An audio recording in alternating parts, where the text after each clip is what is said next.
मला असं वाटतं नवरा बायको हे एकमेकांचे खरे व्हॅलेंटाईन असतात. कितीही वादावादी असली तरी मनातून प्रेमाचं एक अतूट बंधन असतं. नवरा बायकोच्या ह्या आंबट गोड नात्यावर एक गमतीशीर कवितेचं शीर्षक आहे बायको. कुणीतरी फेसबुकवर पोस्ट केलं परवा, सर्व गुणसंपन्न बायको म्हणे असते केवळ अफवा. एकतर फक्त सुंदर असेल, नाहीतर फक्त हुशार. चुकून माकून दोन्ही असली तर मग भांडखोर असेल फार. देखणी हुशार शांतिप्रिय असली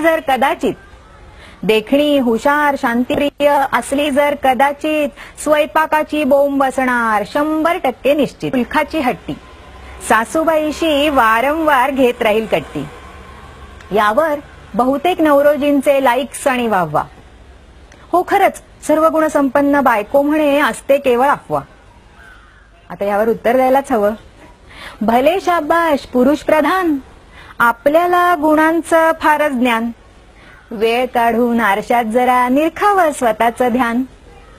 बायको हवी सुंदर. बरं, सौंदर्याची व्याख्या काय?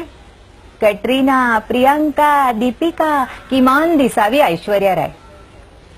समजवाल का थोडं आपल्या अपेक्षांचं सूत्र? ऐश्वर्यासारखी मिळायला आपण कोणते वचनपुत्र?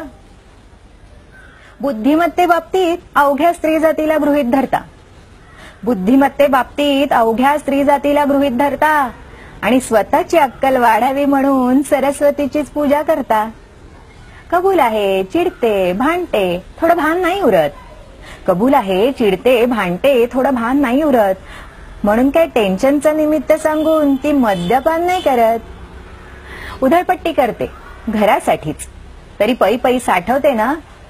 आणि स्वतःकडले संपल्यावर मग तुम्हाला तीच आठवते ना.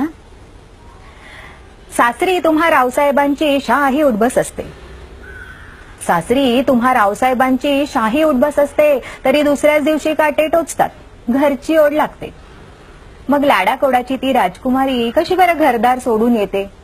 तुमच्यासाठी असेल त्या परिस्थितीत जन्मभर जुळवून घेते. आयुष्याच्या तिन्ही सांजेला दमून थकून बसाल जेव्हा केवळ तीच असेल सोबतीला, एवढे लक्षात ठेवा. सुख दुःखाच्या त्या संगिणीचा मग तुम्हालाच वाटेल हेवा. आणि तिला बघून स्वतःच म्हणाल, सर्व गुणसंपन्न बायको नसते केवळ अफवा.